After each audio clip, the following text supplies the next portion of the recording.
Olá, boa tarde. Olá, professora, como é que você está? Tudo bem? Me escutam bem? Bem demais, feliz Boa para tarde. estar conversando com você. Boa tarde, pessoal. Legal, desculpem, eu dei um atualizar na página e entrou. Tranquilo, tranquilo. Professora, primeiramente, seja bem-vinda. Muito obrigado pelo convite. Estou muito feliz pela recepção sua. E para a gente é uma felicidade muito grande, porque a gente vai aprender muito com você. Sei que você é muito corrida e seu tempinho aí vai ser precioso para a gente. E acredito que a gente tem para somar bastante coisas. Pessoal, primeiramente, boa tarde para vocês. Essa é a doutora Juliana Alencar. Ela, ela é engenheira ambiental, ela é sanitarista, ela é bióloga, e ela tem um olhar mais holístico através dos manejos das bacias hidrográficas. Ela tem mais de 20 anos dedicada à pesquisa, a projetos de infraestrutura em estudos ambientais, e nos últimos 10 anos dela, ela tem desenvolvido e aplicado soluções mais sustentáveis para o manejo das águas, né, através das soluções baseadas na natureza. Ela também fez pós na Politécnica, na USP, que é uma escola maravilhosa, e eu vou passar a palavra para ela poder falar um pouco dela, falar um pouco da trajetória, e se ela fez algum tipo de slide para a gente também pode colocar, viu, professora? Você pode ficar à vontade. Muito obrigado pelo carinho. Legal, gente. Agradeço aí o convite para estar aqui com vocês hoje. É uma alegria poder dividir um pouco, né, dos meus resultados aí de pesquisa e, enfim, da minha atuação na área de manejo sustentável de bacias hidrográficas. Vou compartilhar aqui com vocês a tela. Ok. Me digam aí se apareceu. Certinho, professor. Ok. Certo. Então, o Caio fez esse pedido, né, para eu fazer uma apresentação para vocês sobre essa temática, a gente bater um papo, trocar, né, algumas experiências, né. Então, fiquem à vontade aí durante as minhas falas, né, para se quiserem incluir algum comentário, fazer alguma pergunta, fiquem à vontade. Então, essa é uma linha, né, de pesquisa, linha de atuação que eu venho me dedicando já há um bom tempo, e, né, me considero aí, né, uma apaixonada pelas águas, né, antes de necessariamente uma classificação enquanto profissional, né, engenheira, bióloga, ou professora, pesquisadora, eu acho que o que resume bem a minha atuação é isso, né, então eu sou uma apaixonada pelas águas, então eu tenho, né, um histórico de vida muito entrelaçado com as águas, né, desde criança sendo levada para cachoeiras, rios, então acho que é um gosto que veio ali sendo maturado muito cedo na minha vida. E aí foi tomando forma e se consolidou, né, quando eu conheci a ciência das águas. Então, no primeiro momento, através do saneamento como um todo, então participando de processos, né, que envolviam trazer saneamento para comunidades, principalmente comunidades mais carentes, e depois evoluindo, né, com a chegada da biologia na minha vida, e aí a consolidação dessas duas áreas no mestrado, no doutorado, e aí isso se consolidou, né, numa linha de pesquisa que eu sigo com muito gosto e com muito prazer, que é a revitalização de rios. Então, durante todo esse trajeto, eu aprendi que revitalizar rios não é uma tarefa fácil, porque envolve muitas questões, né, envolve muitas áreas, então a gente tem, né, processos que envolvem a sociedade como um todo, a gente tem processos que são físicos,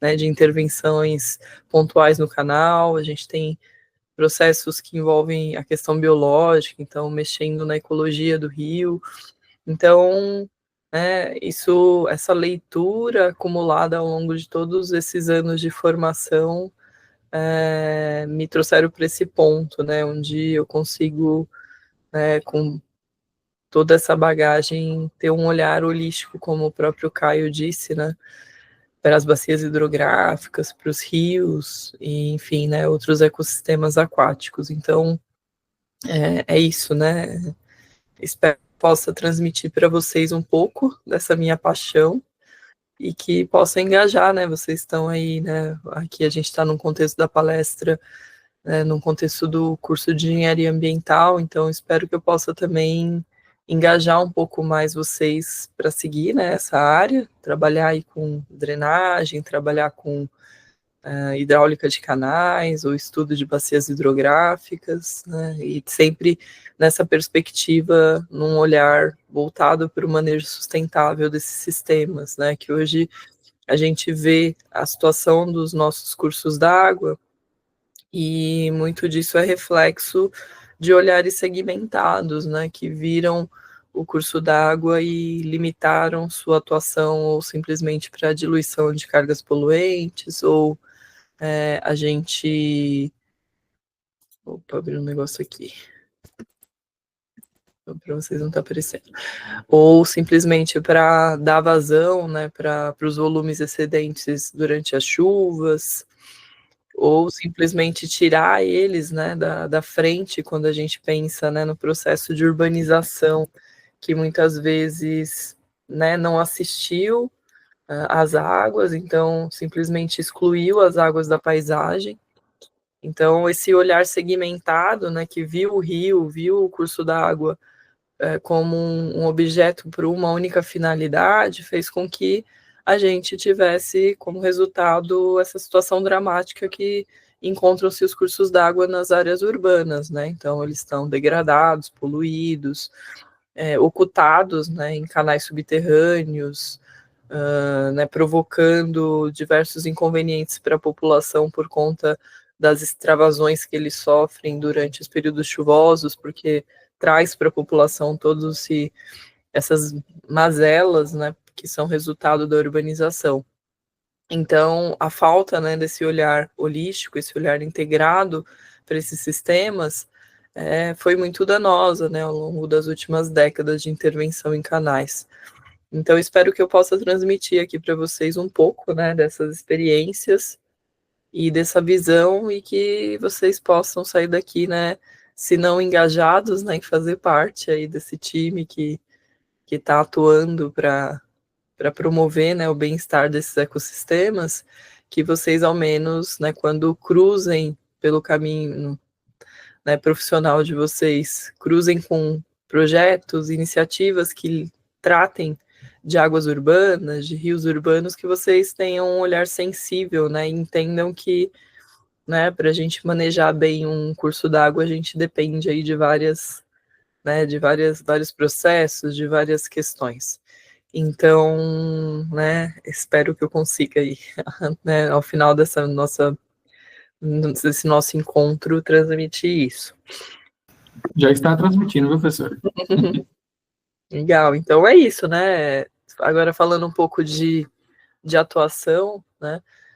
Trabalhar com a água, né? Vocês que estão aí na graduação, entrando no mercado de trabalho, trabalhar com a água dentro dessa abordagem toda envolve isso, né? Campo, trabalhando com levantamentos nos cursos d'água, muita pesquisa, né? Então, trabalho de laboratório, analisando todos esses dados coletados em campo, envolve trabalho de escrita, né? De produção científica, então, divulgação de materiais, artigos, então, e também, hoje em dia, é muito importante a gente pensar também na importância da divulgação científica, né? A gente tem processos que são muito dificultados pela ausência dessa conexão, né, da vida prática, da prática da implantação de soluções, de técnicas e de sistemas, e o que é discutido na academia. Então, hoje a gente tem uma missão importante, que é fazer a conexão, né, fazer a ponte entre os saberes gerados na universidade, né, na pesquisa, e a sociedade, né, e a aplicação prática. Então, hoje em dia, acho que isso emerge aí com grande significância, né? Então, de alguma forma, todo mundo que está engajado aí, né, na luta pela sustentabilidade, pela proteção ambiental, tem aí também uma missão de traduzir, né, todos esses saberes para a comunidade, para a população.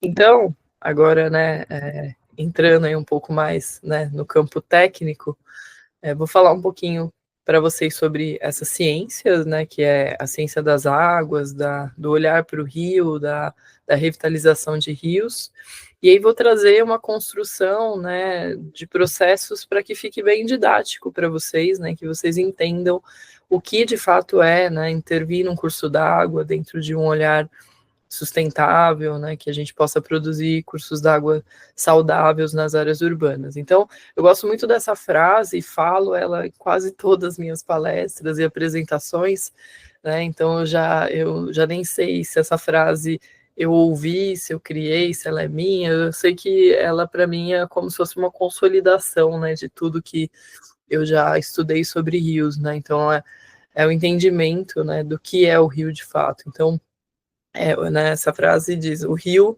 ele é reflexo dos processos que ocorrem na sua bacia hidrográfica. Isso tem transmite, né, uma informação valiosa, porque muitas vezes a gente olha para um rio e pensa, nossa, como trazer, né, uma outra realidade para esse rio, como melhorar ele, como, né, despoluir, por exemplo. E muitas vezes a gente se pega, né, olhando só para o rio. E o rio, ele é reflexo de algo que está acontecendo. Então é importante a gente ter isso sempre em mente, né? E isso, quando a gente pensa, né, na coisa mais técnica, mais acadêmica, dos saberes, a gente vê isso incorporado em vários conhecimentos, né? Então, quando a gente institui, né, no Código de Águas, na Política Nacional das Águas, que a gestão do recurso hídrico deve ser feita na escala da bacia hidrográfica, é a tradução disso, né? Porque é isso, os cursos d'água, eles são reflexos do que acontece na bacia hidrográfica. Então, não adianta a gente atuar só no rio, se a bacia hidrográfica está tendo uma resposta diferente, né?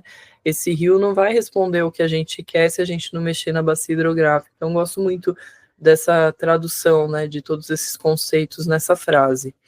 Então, né, só para a gente extrapolar isso, se a gente pensar em ambientes naturais, a gente observa isso, a dimensão dessa frase. Então, no nosso país, que a gente tem um país de dimensões continentais, né, então tem muitos climas e biomas diferentes e, né, composições geológicas, a gente observa isso de forma muito facilitada, né? Porque se a gente se desloca pelo nosso território, é muito fácil observar essa diferença, porque a gente vê rios com características muito diferentes ao longo do território, que são justamente reflexo dessas mudanças, né, na bacia hidrográfica que acontecem, né, durante a transição de um local para outro. Então, a gente vai ter rios, né, no nosso território que tem essa cara, que rio de planície, com vastas, né, margens vegetadas e rios caudalosos, com a colorização da água refletindo muito as características dessa vegetação. Por outro lado, a gente tem áreas com rios, né, que já apresentam-se em lugares mais áridos, então com uma coloração que reflete a composição geológica do solo do seu entorno, a composição do seu leito. Outros, né, como os rios da bacia pantaneira, né, que já se apresentam como grandes alagados, né, com as suas águas ocupando vastas áreas. Os rios de corredeiro, as cachoeiras, né, que a gente tem nas regiões de montanha, nas serras, né, outros rios também mais rochosos, né, que por passarem em regiões, né, geologicamente favoráveis ao afloramento de rochas, se apresentam, então, nessa situação, né, mais conformado ali nas falhas que a rocha desenvolveu com o passar do tempo. Então, é bem nítido, né, a gente ter a dimensão do que significa essa frase. E aí a gente consegue replicar essa mesma lógica para os ambientes alterados, né? Então, quando a gente olha um rio, ele também vai se apresentar na paisagem, né, no ambiente alterado em função do que tem no seu entorno. Então, eu gosto muito desse exemplo, que é acompanhar o Rio Tietê ao longo do seu percurso, né? O Rio Tietê, né, o rio aqui de São Paulo, nosso rio mais famoso, corta boa parte do estado. Então, o rio nasce, né, é Salesópolis, e aqui é uma foto de uma região bem próxima à sua nascente, então ele está se apresentando aqui na paisagem com essa composição, né, então está dentro de um parque relativamente preservado, né, tem ocupações na sua bacia, mas ainda são esparsas, que exigem, né, que impõem menor pressão sobre esse curso d'água, então ele está com essas características, né, quase que naturais, né, com pouca alteração. Mas à medida que esse rio avança, né, poucos quilômetros adiante, ele passa pela maior cidade do nosso país, então ele reflete, né, essa pressão que ele sofre ao passar por essa cidade, uma cidade altamente adensada, com um elevado grau de desigualdade social, que gera descontinuidades no sistema de coleta de resíduos, que passou por um processo de urbanização que ignorou, né, a presença dos rios e não deu aí um tratamento saudável para eles. Então, aqui nesse trecho, ele se apresenta dessa forma, né, com quase nenhuma vida, digamos assim, né, então, com um ecossistema aquático extremamente empobrecido, então, né, um ambiente degradado, empobrecido, mas, né, seguindo esse mesmo rio, seguindo alguns quilômetros adiante, né, rumo ao interior do estado de São Paulo, ele já muda suas características, né, a gente tem, né, quando a gente fala em cursos d'água, em rios, eles têm, né, uma capacidade autodepurativa que é incrível, né, então um potencial, né, um poder de processamento de cargas poluentes. Então, graças a né, todos esses serviços ecossistêmicos que esses elementos naturais desempenham, esse rio vai se recuperando e mais adiante ele se apresenta na paisagem de outra forma, né? Já com a sua qualidade da água melhorada, já com elementos naturais e vivos nas suas margens, né? Com vida aquática. Então, né? É até difícil, né? Se a gente apresentar esse mesmo rio para uma pessoa que não sabe da existência dele, fica até difícil da gente acreditar, né, que esse rio que saiu aqui desse jeito, passou por isso, e chegou aqui nesse outro momento com essa situação, né? E mais adiante ele tem uma outra situação por conta da presença de barramentos, né? Então, fica bem difícil a gente acreditar que esse rio é o mesmo que esse, né? Então, é isso, porque está acontecendo outras coisas nesse trecho da bacia hidrográfica e ele está sobre outras pressões, outros processos, né? Então, eu gosto muito dessa foto que mostra uma área de lazer no Tietê, né? Porque a maioria das pessoas tem uma visão do Tietê como um rio, né? Morto, por conta dessa visão que a gente tem dele na cidade de São Paulo.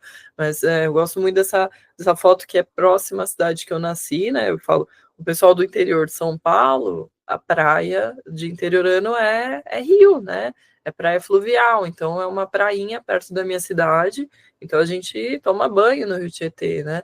E isso é algo que para algumas pessoas é inimaginável, né?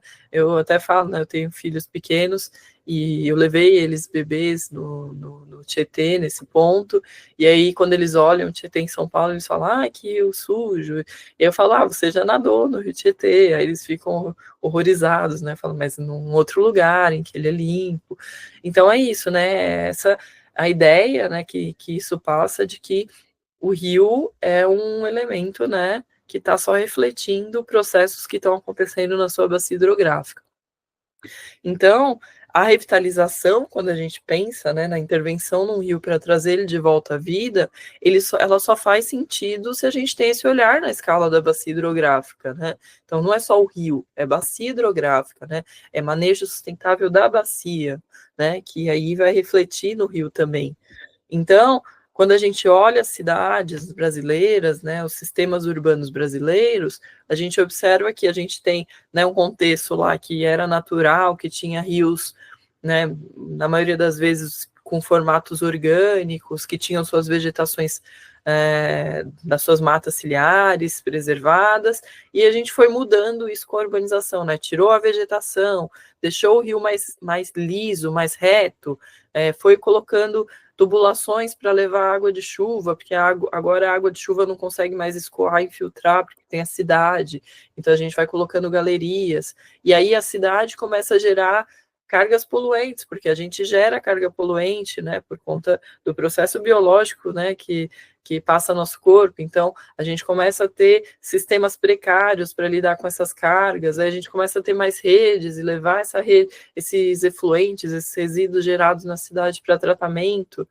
e, né, muito ali com foco nessa questão de afastar logo essas cargas poluentes, essas cargas contaminantes que são perigosas, né? Então, levar isso para diante dentro de uma lógica muito de tratamento centralizado.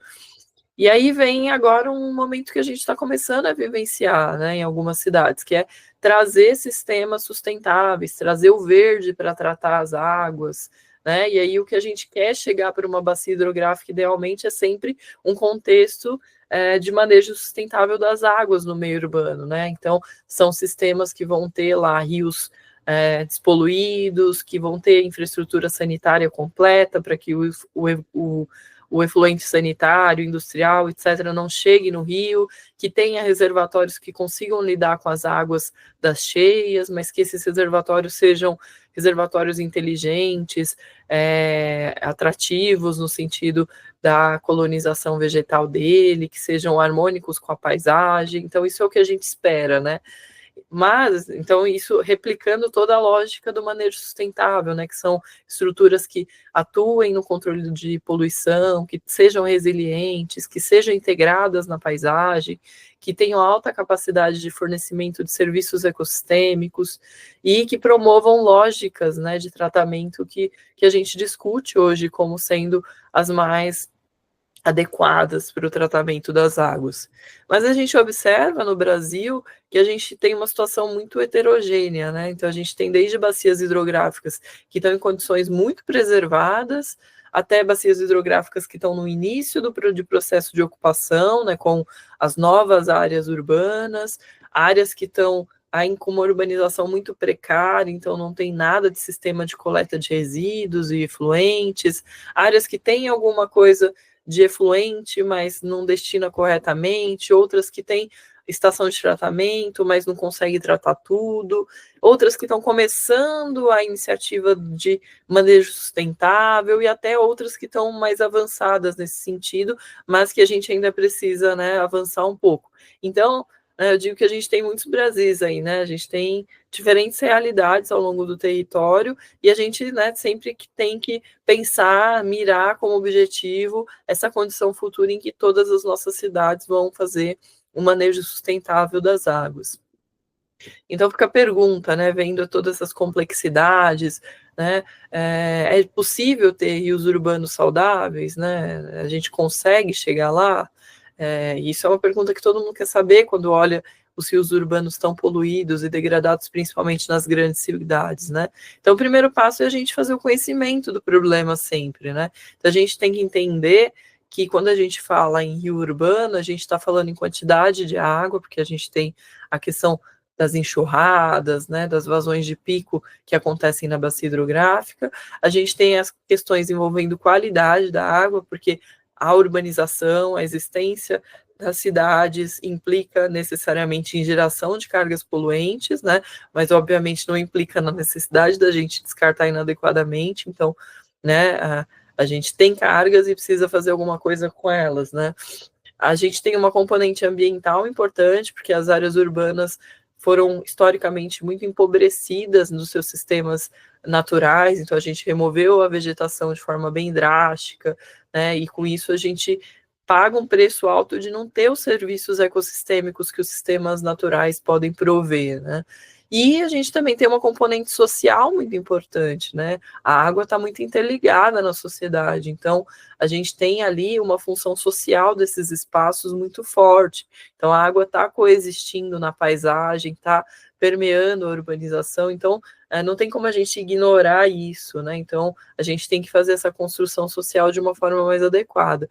Então a gente consegue identificar, né, dentro desses macro processos, a gente consegue entender, né, o que tem significâncias dentro dele. Então, a gente vai ter questões de ocupação do leito do rio, a gente tem permeabilização excessiva, tem aporte de sedimento, né, e tudo isso mexe com as questões de quantidade e outras questões.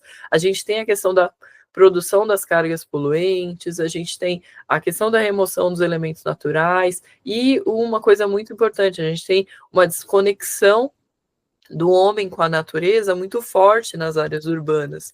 E isso é uma questão muito problemática, né? Porque à medida que o homem se desconecta com a natureza, com os elementos naturais, é muito mais difícil a gente convencer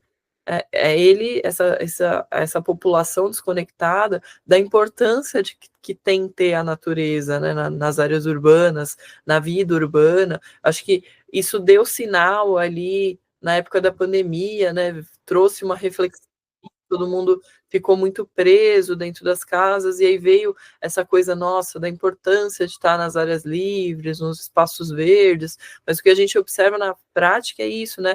A vida urbana esterilizou tanto os elementos naturais, né? A gente removeu tanto tudo, que as pessoas têm uma certa aversão à natureza, né? Tem uma alergia, relaciona o que é natural a coisa ruim, a perigo, então isso é muito preocupante, isso dificulta muito, né, os processos. Então, e tudo isso está muito interligado, né, as pessoas estão desconectadas da natureza, porque, né, pensando em água, porque as águas estão contaminadas, então as pessoas têm medo, a água cheira mal, é feia, né, então, né, a retirada dos elementos naturais tem também conexão com isso, né? A ocupação da cidade desordenada tem relação com cargas poluentes, tem relação com né, remoção de elementos vegetais, então tudo isso se interliga de alguma forma, né? Então a gente tem, né, diante desse entendimento do que é, né, a gente ter um rio saudável, a gente tem que entender qual rio que a gente quer, né, e qual que a gente pode ter numa área urbana. Então, quando a gente olha um rio, né, como o Tietê, na área urbana de São Paulo, né, qual que é o rio que a gente quer para essa cidade, né? Será que o melhor rio aqui para essa cidade seria um rio, né, seria a gente retomar a condição inicial lá do Tietê, original dele, em que ele meandrava pela planície, né, aqui na cidade de São Paulo, ele meandrava pela planície de inundação, ocupava uma grande área, o seu leito maior. Então, será que esse é um rio que é bom para a cidade, né? Uma coisa que a gente não pode ignorar, a cidade existe, né? Então, tá, não, é esse rio mesmo que a gente quer para a cidade. Qual que é o custo, né, econômico e ambiental e social de uma intervenção desse tipo, né? Então, suponhamos que essa fosse uma solução num processo lá que a gente está repensando o Rio Tietê no trecho urbano de São Paulo, se essa fosse a solução escolhida, qual que é a implicação disso, né? Remover todas as marginais, isso é um ponto. Então, isso tem um custo, tem um impacto social da remoção desse eixo de transporte. A gente tem uma questão que envolve movimento de solo, que gera um impacto ambiental grande. A gente tem remoção de materiais construídos. Então, vejam, a gente, né, o ideal é sempre que a gente, né, faça uma equalização desses desejos e das realidades possíveis, né? Porque às vezes no anseio de obter uma coisa melhor numa área como essa, a gente vai para uma solução que tem um custo ambiental, financeiro e social tão elevado que ou inviabiliza o processo ou fica uma obra que não faz muito sentido, né? Então, às vezes, trazer um curso d'água desse por uma condição naturalizada, né, desse tipo que a gente está desenhando no cenário, ele seria muito mais custoso do que proteger bacias hidrográficas que hoje a gente já tem conservadas, né? Então, são, né, coisas que têm que ser avaliadas e decididas com matrizes complexas de decisão, que vão analisar todos esses impactos, ganhos e prejuízos envolvidos nessas decisões, né? Então, no fim, a gente precisa entender, né, qual o rio que seria bom para essa cidade e qual o rio possível, né, para essa cidade. Então, vejam que não tem uma resposta pronta, né? A gente tem que avaliar sempre caso a caso. E aí, com isso, eu trago esses conceitos, né? O conceito de restauração, de recuperação e de revitalização. Então, a restauração tem como premissa que a gente, né? A gente olha esse gráfico aqui e traduz um pouco isso. A gente tem um sistema que sofreu uma degradação e quando a gente pensa em restaurar, a gente pensa em voltar esse sistema para uma condição original, né? Então, replicar novamente o que existia antes do evento de degradação. Quando a gente pensa, né, em recuperação, a gente pensa em recuperar as características sanitárias, né, de saúde desse sistema. E quando a gente pensa em revitalização, a gente está pensando aí na criação de um novo sistema, que pode desempenhar também muitos serviços ecossistêmicos e pode responder mais adequadamente uma determinada, a um determinado contexto aí, por exemplo, urbano.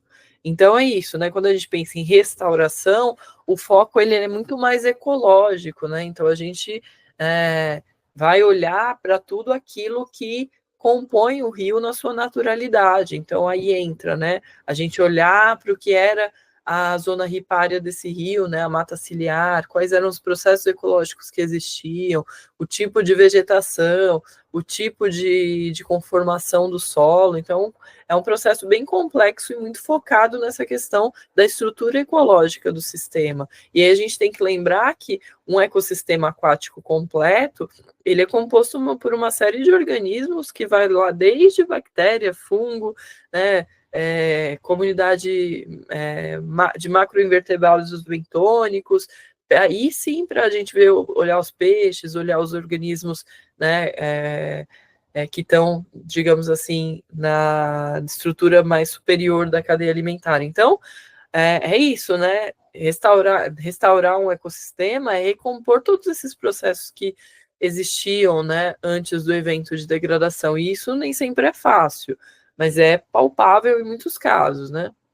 No caso da recuperação, o foco é muito a questão da qualidade das águas. Então, por exemplo, aqui a gente tem o rio Los Angeles, né, na Califórnia. O rio Los Angeles, ele é um rio que ele foi recuperado. Então, quando a gente olha as águas que estão fluindo na sua calha, são águas limpas. Então, assim, não tem poluição nesse rio significativa, as águas dele estão limpas.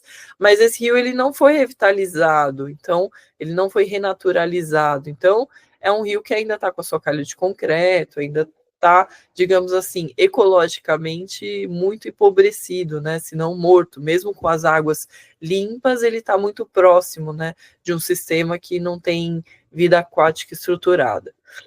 Então é isso, né? Ele está lá, as águas estão limpinhas, mas esse rio está estéril, né? É só um canal de água mesmo.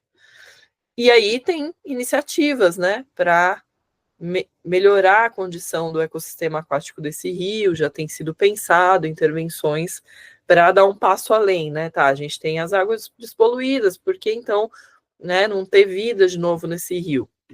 E aí a gente entra nos princípios da revitalização. Então, num sistema como esse, é muito difícil que a gente consiga atingir um grau de intervenção que a gente recupere todos os processos naturais. Então, o Rio Los Angeles, por exemplo, é um rio muito parecido em termos de dinâmica da bacia hidrográfica com o Rio Tietê, em São Paulo. É um rio que corta uma cidade altamente urbanizada, adensada, né? Então, é isso, né? Rodoviarista, que tem muitas rodovias nas suas margens, então é muito difícil a gente conseguir, né, fazer um processo de uma intervenção que traga 100% da naturalidade para esse rio, mas a gente consegue um caminho alternativo, que é construir um novo rio, que ele é, né, do ponto de vista ecossistêmico ativo, ele promove serviços ecossistêmicos, ele está saudável, ele mantém vida aquática estruturada, então é isso, né? É aí onde a gente consegue chegar nesses casos específicos. Então, é isso, né? Olhar para esse rio, reconectar ele na paisagem, reconectar ele com a natureza, e com, né, promover essa conexão homem-natureza. Então, aqui, hoje está sendo pensado, né, novas formas para o Rio Los Angeles, né, para que ele possa ser mais naturalizado, tá mais vivo nessa paisagem. E aí, né, vou trazer aqui para vocês alguns casos interessantes, né? Então, puxando um pouco aí né, para um exemplo aqui da região de São Paulo, é o programa Novo Pinheiros. O programa Novo Pinheiros teve como propósito aí fazer a recuperação da qualidade da água do Rio Pinheiros. Então, o Rio Pinheiros é um rio muito emblemático aqui em São Paulo, ele é um afluente do Rio Tietê, um dos seus principais. Ele é um rio que corta aqui a zona urbana de São Paulo, e ele sofreu uma série de intervenções né, no seu passado recente, que já reverteram as águas dele para alimentar uma represa, que é bem muito importante aqui para nossa cidade. Só que ele foi poluído, a reversão foi proibida, porque estava sujando a represa que é usada para abastecimento de água. E hoje ele está lá confinado entre barramentos e funciona operacionalmente quase como um lago, né? Ele não flui mais livremente, só quando ele é operado dessa forma. Então, é um rio muito importante, corta um trecho da cidade que tem elevada valorização imobiliária, então existe muita pressão, né, para a recuperação desse rio. Então foi feito um investimento muito grande nos últimos anos para a despoluição desse rio, né, com muita construção de obras de infraestrutura de saneamento. Então, além disso, ganha uma importância aí no sentido de terem dinamizado o jeito que a infraestrutura sanitária é executada. Então, foram adotadas estações de tratamento de água de rio ao longo da bacia hidrográfica, né, as chamadas UR, unidades recuperadoras. E isso, né, é uma grande inovação em termos de Brasil, né, onde a gente tem poucos exemplos de estações de tratamento de águas de rio. Então, né, tudo isso está aí acontecendo, né, fermentando.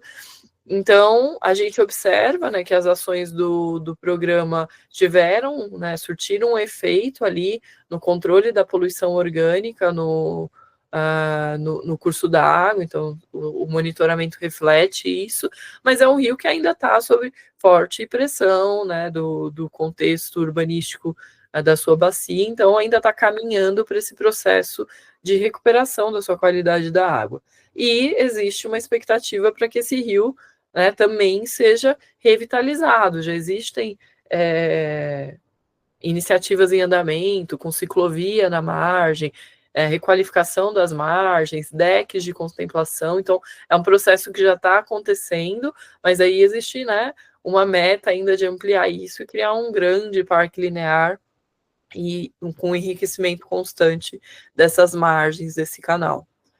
Então, e aí, outro exemplo bem emblemático, então, que muita gente conhece de alguma forma, é o caso do rio Coreano, né? Era um rio que estava totalmente oculto da paisagem, então, numa galeria subterrânea, e foi passado por um processo de revitalização para que fosse trazido de volta à paisagem. Então, hoje o que a gente vê, né, é esse rio ativo de novo na paisagem. Então, né, quando a gente pensa na revitalização, é isso, né? Não é trazer o rio que existia antes, e sim trazer um novo rio, né? Que esteja integrado na paisagem, interagindo com a população, ativo, vivo, e é isso que o rio, né, está desempenhando, né? A gente vê nessa foto um rio, né, que hoje as pessoas circulam pelas suas margens, que ele está lá desempenhando esse papel social do rio e das águas.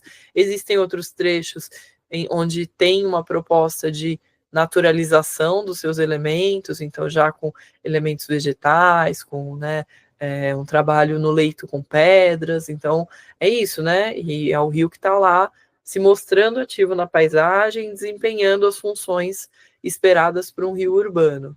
Aí outros exemplos, né, como as intervenções na Ásia, né, com as cidades esponja, que fizeram diversas intervenções em cursos d'água também, no sentido de renaturalizar eles e trazer a vida de volta para a cidade, trazer os elementos naturais para a cidade para que ela se torne mais resiliente aos eventos extremos e que a população seja menos afetada por eles.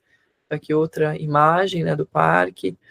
Então, sistemas de tratamento naturais ao longo desses parques fluviais. E um caso bem bacana também brasileiro, que é o caso do córrego Piranungaua, que é um córrego que fica dentro do Jardim Botânico de São Paulo. Esse córrego, até a década de 90, ele estava totalmente tamponado, ou seja, numa galeria subterrânea, ninguém via ele na entrada do Jardim Botânico, só que ele passou por uma série de intervenções para enriquecimento ambiental dele, e hoje ele está assim, né, ativo, promotor de serviços ecossistêmicos, embelezando a entrada do parque, interagindo com a população, fornecendo abrigo, né, para a fauna, sustentando uma flora ali diversificada. Então, um caso bem interessante. Aí outros casos, né, como do programa Córrego Limpo, que também foi promotor, né, dessa intervenção no córrego Piranungaua, que se dedicou também à reestruturação de fundos de vale em áreas super problemáticas. Então é isso, né? Tem vezes que a gente vai ter que avançar aos poucos, né, para sistemas que não são o ideais, mas que são um passo além para a requalificação do espaço. Outro exemplo muito legal, o exemplo de Minas, né, o Drenurbis, as intervenções do Drenurbis são fantásticas, então vocês estão aí, né, próximos a BH, estão aí na região, vale muito a pena, né, quando forem a Belo Horizonte, conhecerem os parques fluviais implantados pelo Drenurbis.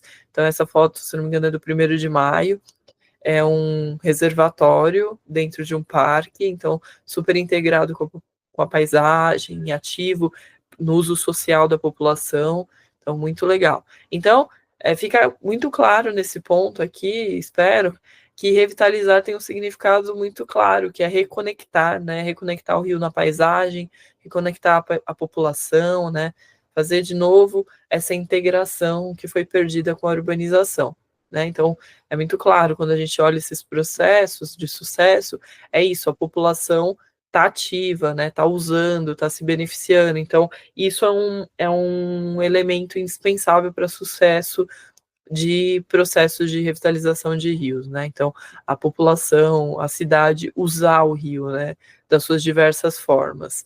E aí, essa resgatar, né, essa interação com a água, que é muito clara, a gente vê que é uma relação muito natural quando a gente olha crianças, né? Crianças são muito espontâneas na interação com a água. A criança vê a água, ela quer interagir, quer brincar, quer né, usufruir. A gente, né, na vida urbana, a gente vai crescendo e vai perdendo isso. Então, a gente tem que trabalhar nesse resgate aí, né, das crianças com as águas. E aí, isso também é uma adaptação que, para além de toda, né, o discurso mais poético, digamos assim, dessa conexão do homem com a natureza, é uma adaptação que é necessária, porque a gente está vivendo, né, um contexto de mudanças climáticas, a gente está observando, cada vez fica mais fácil falar de mudanças climáticas, porque todo mundo está vendo os eventos extremos acontecendo, então a gente vai precisar adaptar nossas cidades para lidar com tudo isso, né, então, né, cheias severas, né, eventos severos de inundações e secas também severas, né? Então a gente vai ter que lidar com isso e reinventar as cidades e ter um olhar mais né, harmônico para as águas. Juliana, muito obrigada, porque você é sensacional demais. Eu não tenho nem gabarito para poder ficar falando sobre isso. E eu estou apaixonado aqui, Juliana. Apaixonado. Que bom, cumpriu a missão. Cumpriu, com certeza. Eu tenho certeza aí que o pessoal gostou muito. Nós vamos abrir para perguntas também. Só enquanto você, né, espera as perguntas, queria dizer que eu tento, né, um pouco, à medida do possível, fazer divulgação de informações técnicas, né, de uma forma mais palatável aí. Então, Muito, muito. eu tenho uma página, né, no Instagram onde eu divulgo um pouco de fotos técnicas, comento algumas coisas, quem quiser me seguir por lá. Também tem meu e-mail aqui, né, quem quiser tirar dúvidas sobre a área, sobre, né, questões técnicas, fiquem à vontade aí para me escrever. Muito obrigado, Juliana. E, Juliana, eu estava pensando aqui, refletindo sobre a questão do Rio Tietê. Eu estou bem surpreendido, porque, na verdade, o que a gente vê muito a critério, e a priori, né, é só o rio sujo, né? Uhum. É o rio, como você disse, empobrecido, né? Aquele rio que não tem vida, ou pouca vida, vamos dizer assim, né? E saber que ele vai lá para É Buritama, né? Buritama, é Buritama. Buritama e transforma naquele, não sei se eu posso falar assim, mas num oásis. É um balneário lindíssimo. E esse rio lá em Buritama, ele fica quantos, quantos quilômetros de distância Ah, do ele mar? já está a uns 400 quilômetros de São Paulo, já é bem lá, perto do deságue dele. Certo, Então, certo, isso já sofreu uma boa depuração, né? Já tem qualidade da água, já, né? Que permite uso de balneabilidade, né? Então, certo, os estudos, né? A SOS Mata Atlântica tem alguns estudos, né? Ela acompanha muito essa questão da poluição do Tietê, né? Tem todo um processo, né? Que culminou no programa Renasce Tietê e tal, que começou da década de 90, e eles acompanham, né? A mancha de poluição, de influência da poluição do Tietê. E, assim, na década de 90 era 300 quilômetros passando da cidade de São Paulo, você ainda via presença de degradação, né? caramba, Hoje eles estimam, eu não lembro o valor exato, eu vi recentemente uma palestra deles, que eles falam que reduziu, né, da ordem de 150 quilômetros adiante, assim, coisa dessa ordem, não sei exatamente a quilometragem específica, mas é fácil de encontrar se vocês pesquisarem pelas notícias deles. Então, é isso, né? A gente tem que ir trabalhando para trazendo essa influência da poluição de São Paulo cada vez, né, reduzindo cada vez mais, né? Então, assim, lá em Buritama, né, que é próximo da cidade onde eu nasci, o rio, felizmente, ele é balneável, então, bem legal.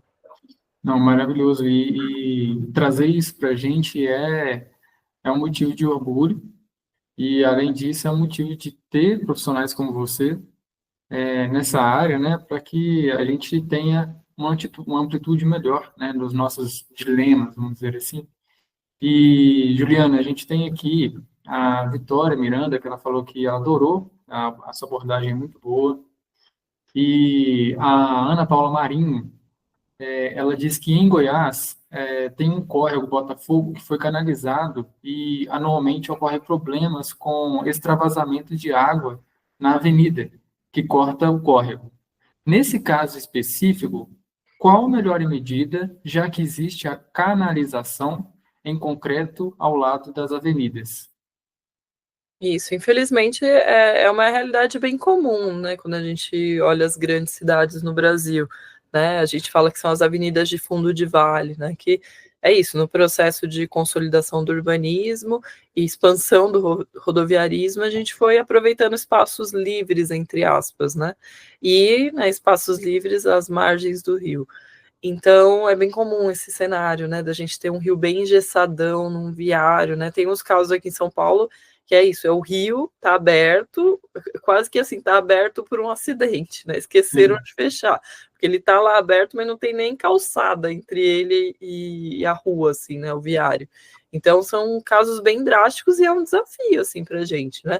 Mas vejam, a gente dimensiona uma seção hidráulica do rio, quando a gente olha a área urbana, que ela reflete a urbanização, né? Então, quando a gente estuda hidrologia, lá a gente vê que o quê? Que a vazão de pico de chuva que chega lá num canal, ela é resultado da água que escoou, né? Então, na urbanização, o que a gente faz? A gente impermeabiliza muito o solo, então a gente aumenta a água que chega lá embaixo no talveg, né? Então, é isso, né? Tem mais água chegando lá no Talveg, e tudo num curto espaço de tempo, porque a gente, ao mesmo tempo que a gente tira as possibilidades de infiltração, a gente também deixa a bacia muito lisa, né? Então é asfalto, é concreto, então a água escoa muito rápido pela bacia. Né? Se a gente comparar a bacia natural tem pedra, tem árvore, tem folha, então a água, mesmo a água que escoa, ela tem dificuldade de escoar, né? Ela escoa lentamente. Então, é o que a gente traduz lá no termo hidrológico de tempo de concentração, né? Então, a água demora para percorrer a bacia. E na bacia urbanizada, não, ela vai muito rápido, né? Então, chega muita água em pouco tempo no canal. Então, a gente precisa dimensionar canais muito grandes. Então, quando você olha para um canal urbano, ele é enorme, né? Aquela paredona de concreto, um canal enorme. Mas você olha para a água, ela é um filete passando lá embaixo, né? Então é isso, é um canal de vazão de pico, né? Mas a vazão de base, que a gente chama, que é aquela vazão que está mais presente no canal constantemente, ela é uma vazão pequena, né? Mas a gente precisa daquela área esperando a vazão de pico. Então, nesses casos, existe só para introduzir, né, a necessidade da gente ter aquele grande canal. Então, nesses casos, a gente tem alguns exemplos muito legais na literatura, e vocês veem isso naquele exemplo coreano que eu mostrei. O canalzão tá lá, só que ele trafega ali na sua seção de base, né, que é aquela vazão mais constante, num pequeno canalzinho central. E aí a gente usa as margens. Então, nesse caso do Rio Coreano, o que acontece? Eles têm sistemas de alerta. Então, lá acontece muito da questão de degelo, né, e veio enxurrada de degelo. Então, eles têm lá sistemas de alerta que sinalizam para a população. Hoje não dá para usar o parque, porque hoje está previsto, por exemplo, uma vazão de cheia. Então é isso, né? A gente tem que trabalhar com esses cenários alternativos. Então, se eu tenho uma grande seção hidráulica e tem uma pequena vazão que é acomodada, sei lá, 80% do tempo, por que não ajustar essa vazão para um canalzinho piloto? E aí, ok, não dá para ter parque, porque a gente não tem um sistema eficiente de segurança de sinalização ainda, ou a água ainda é poluída, mas dá para a gente ter vegetação na margem, dá para a gente trabalhar um canal dentro do super canal, sabe? Então, existem técnicas, existem possibilidades. Legal, Juliana. E você traz um viés legal aí que, então, quando mais concentração de água a gente tiver em pouco tempo, isso afeta diretamente os rios, né? Isso, a literatura fala que nas áreas urbanas os canais têm sua seção hidráulica aumentada por conta da urbanização em pelo menos 4 vezes. Então, né, um rio que ocupava um espacinho assim, por conta do excesso de água decorrente da falta da infiltração, a gente aumenta para 4 vezes a seção. E é isso, é uma seção que precisa existir para esses momentos, né? Mas são momentos muito pontuais, né? Então a gente precisa trabalhar isso, né, e evoluir. Vejam bem, aquele exemplo que eu mostrei de Los Angeles é um canal que você vê muito isso, é um super canal gigantesco, mas a vazãozinha é bem pouquinha passando ali no meio. Então é isso, né, e trabalhando, né, eu falo, né, a gente tem que separar o que é canal de enxurrada, canal de vazão de pico, do canal da vazão ecológica, que a gente diz, né, aquela que vai acontecer boa parte do tempo. Né? E aí já vai na linha da pergunta da Sandra, que fala, né? Tem experiência em meandrar de novo um rio, né? É possível, por exemplo, nesse contexto da gente ter uma calha muito confinada, a gente pode fazer esse canalzinho do meio todo meandrado. Sim. Ou o caso, né, por exemplo, o caso do Ibiporã que eu mostrei para vocês, do Piranungawa, ele é um canal que ele foi remeandrado, ele era uma galeria de concreto só. Aí tiraram e remeandraram, ele serpenteia novamente pela paisagem, então é possível, e a gente vai ter os contextos, né, porque, assim, né, igual eu mostrei lá o Tietê, se a gente for revitalizar o Tietê, será que daria para remeandrar? É difícil, é um canal com uma vazão muito alta, mesmo a vazão de base dele, que é uma vazão na maior parte do tempo, ela ainda assim é uma vazão muito grande, né? Então a gente teria que pensar como fazer isso. É um canal que está muito confinado, mas a gente tem outras estratégias, né? Existem alguns estudos, e aí quem se interessar pelo tema vale a pena acessar. Tem alguns artigos da Palmer, que é uma pesquisadora muito importante, americana, que ela compara algumas técnicas de bioengenharia para enriquecimento ambiental de rio e compara com processos que houve o remeandro do rio com casos que continuou retificado e você só trabalhou com técnicas de bioengenharia de enriquecimento ambiental. E os resultados são muito parecidos. Então, é isso, né? Às vezes tem casos que não vai dar para remeandrar, mas dá para fazer alguma adoção de técnicas que recriam, né? Porque a vantagem do meandro é isso, né? Deixar o rio mais lento, ter zonas de baixa velocidade para desenvolvimento de alguns grupos de organismos. Então, é isso, né? A gente tem que ir vendo sempre, caso a caso, porque tem hora que vai dar para remeandrar, tem hora que não vai dar, tem hora que vai dar dentro de um contexto. Então, a gente vai olhando caso a caso. Perfeito, perfeito. E, Juliana, sobre a questão de políticas públicas, algum marco legal assim que a gente pode falar como a Política Nacional de Recursos Hídricos, né, que você considera essencial para guiar esses projetos de revitalização? Então, hoje a gente tem uma cartilha da Agência de Águas, Nacional de Águas, né, a ANA, que versa um pouco sobre revitalização e os processos necessários. Agora, assim, não existe uma norma técnica, um instrumento de lei que diga, né, traga um norteamento para isso. Então, existem, assim, cartilhas, existem manuais que resumem, né, experiências de sucesso. Por exemplo, o Drenurbis, que é mineiro aí, eu acho que é algo que vocês têm que conhecer, né, visitar, se possível. Ele tem muitos materiais publicados sobre os resultados obtidos no Rio das Velhas, então é muito legal, assim, tem muito referencial teórico das nossas experiências, mas, assim, instrumentos legais ainda não temos, nada muito específico. Perfeito. Pessoal, a gente já está chegando quase no finalzinho. Se vocês quiserem perguntar mais alguma coisa, pode ficar à vontade. E, Juliana, eu tenho duas perguntas aqui, que seria que estratégias de educação ambiental têm maior impacto para engajar a população ribeirinha? Você tem como falar isso para a gente? Legal. Assim, é isso, né? Eu comentei, né, mais cedo. Os processos que tiveram sucesso de revitalização e manejo sustentável de águas, eles são sempre aqueles que são construídos de forma colaborativa, né? E que tem um forte envolvimento da população. Então, no geral, o que é feito nesses processos é trazer a população para o processo decisório. Porque não adianta a gente, né, vamos pensar num parque fluvial. Aqui vai ter um parquinho, mas de repente não tem uso para parquinho ali na beira do rio. Ou porque não Certo. tem criança perto, ou porque não é o perfil cultural do lugar.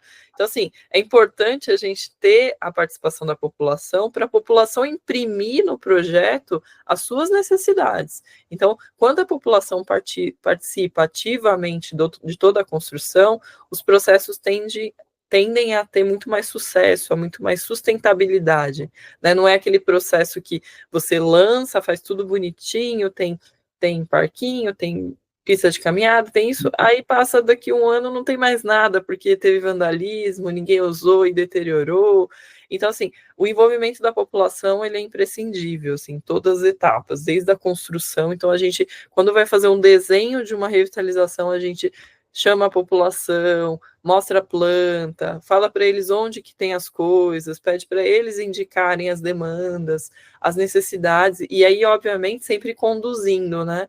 Porque como tem essa desconexão muito forte da população com a água, algumas vezes você apresenta o caso e ela fala, não, eu quero que tampe esse rio, ele fede, ele tem muito uso marginalizado do lugar, então você tem que ir norteando, né, apresentando possibilidades, é um trabalho, é uma construção, e é muito legal ver o resultado final sempre.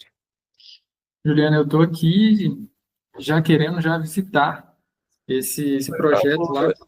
aqui, né? O 1º de maio é muito lindo lá em Belo Horizonte, é muito bonito, era um córrego muito poluído, e aí Sim. foi feito um reservatório e um parque fluvial, um parque linear lindo, vale muito Não, a pena. e deve ser um projeto maravilhoso. Até eu estava dando uma olhada aqui. E é uma coisa que é, a gente está aqui e não sabe, né? Sim. Às vezes vocês conhecem, mas não tem a ligação do termo Drenurbis, né, muitas vezes.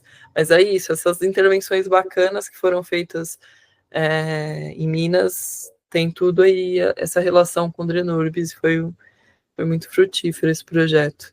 Muito legal. E a Larissa, ela falou aqui que é uma excelente palestra, uma pauta importantíssima, né, para ser discutida em todos os âmbitos sociais e políticos. E ela também agradece a você. Juliana, para a gente poder já caminhar para o final, antes disso, agradecer em nome da universidade, do Estado de Minas Gerais, agradecer a você demais, porque todo todo especialista que vem aqui falar com a gente, eu tenho a gratidão enorme de poder estar escutando vocês e acaba que uma palavrinha sua já pode ser um TCC, já pode ser um futuro pensamento para um mestrado, né, para um Com doutorado, certeza.